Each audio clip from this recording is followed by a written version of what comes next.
que é a certeza de que Deus nos ouve.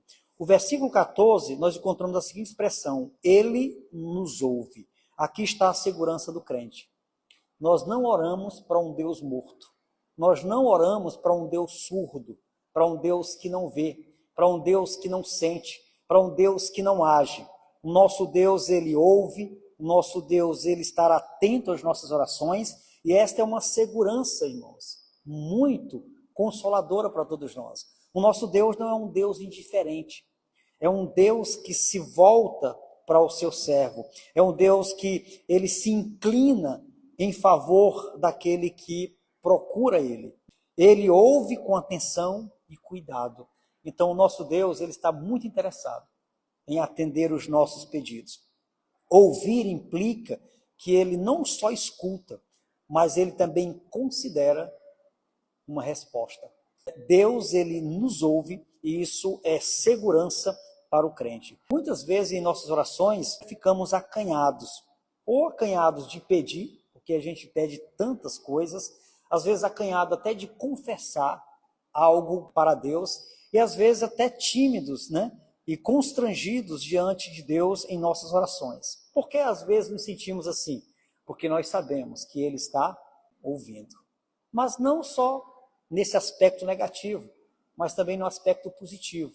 Quando nós oramos, é como se tirássemos de sobre os nossos ombros um peso da qual nós não conseguimos carregar, porque a oração ela tem esse aspecto terapêutico de aliviar a alma. E isso, irmão, é um conforto. Então a expressão Ele nos ouve é para enfatizar a segurança do crente ao orar o nosso Deus. A aplicação que nós podemos trazer aqui é: mesmo quando nós não vemos a resposta imediata, ainda assim Deus já nos ouviu.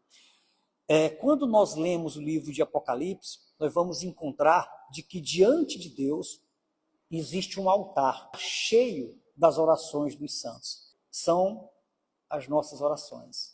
Isso significa, irmão, que mesmo depois da nossa morte, as nossas orações ainda continuam válidas.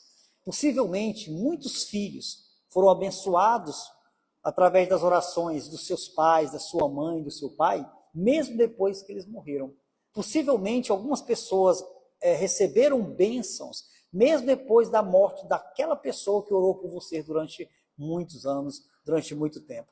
Porque as orações ainda continuam na presença do Senhor e Ele estará atento a essas orações para responder a elas. Portanto, a oração ela é muito poderosa. E o livro de Apocalipse nos deixa claro de que as orações dos santos estão continuamente na presença do Senhor. Mesmo depois da nossa morte, as nossas orações ainda continuam lá na presença do Senhor. A oração também, irmãos, é uma resposta divina. O versículo 15 diz: e se sabemos que Ele nos ouve, sabemos que alcançamos. Ou seja, João está dizendo que a resposta é certa. Se todos esses elementos fazem parte da nossa conversa com Deus, então ele diz: se sabemos que Ele nos ouve, sabemos que também Ele nos responde, ou que alcançaremos a resposta de Deus. A resposta é certa, ainda que não seja imediata, a resposta é certa. Ou seja, há uma progressão, irmãos, em nossa oração. A progressão que o versículo 14 e 15 mostra é confiança, ouvir e receber. Então nós temos uma progressão. Primeiro ele fala, devemos nos achegar diante de Deus confiante. Confiante por quê? Porque Ele nos ouve. E se Ele nos ouve, certamente nos responderá.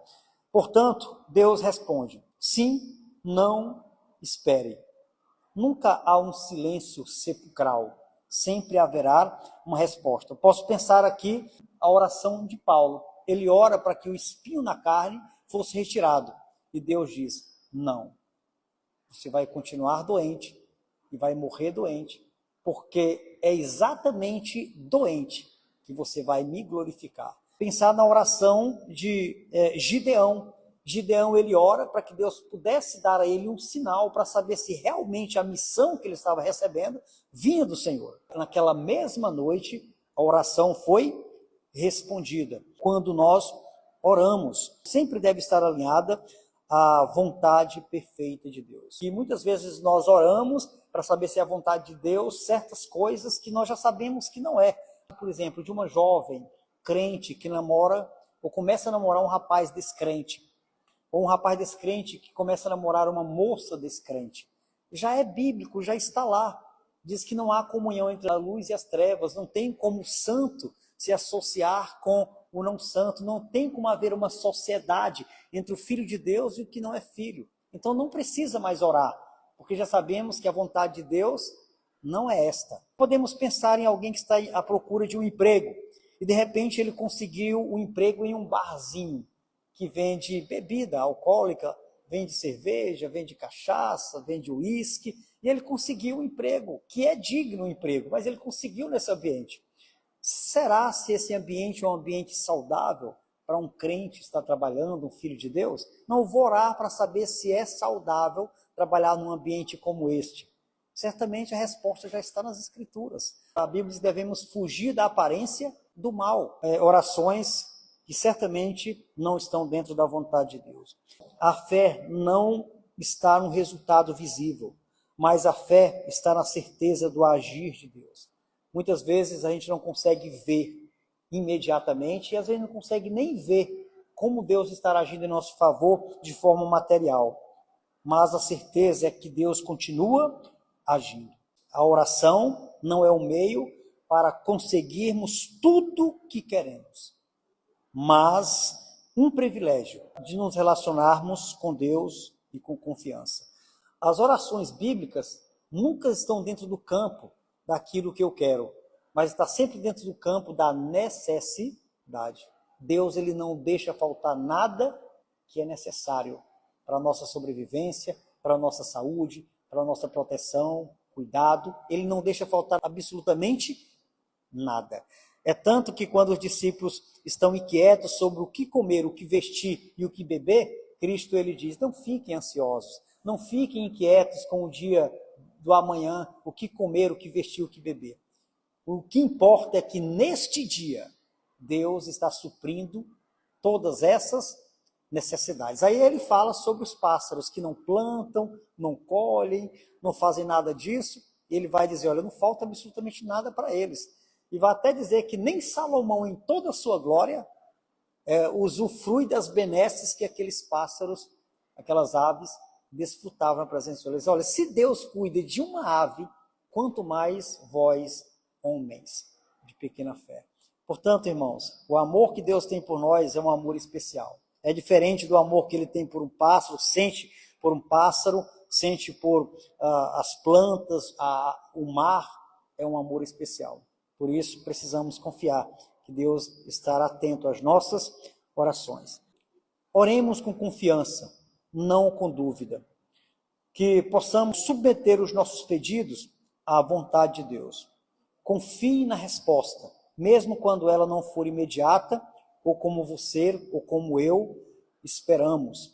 Que possamos seguir desta maneira, com confiança, submetendo os nossos pedidos à santa vontade de Deus e confiando na resposta, mesmo que não seja imediata.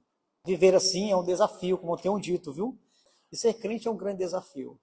Até mesmo continuar com fé e confiança, mesmo quando as coisas parecem não estar acontecendo, é um grande desafio. Que Deus nos abençoe, irmãos, nos ajude a continuar crendo desta maneira e que Ele está intercedendo por nós.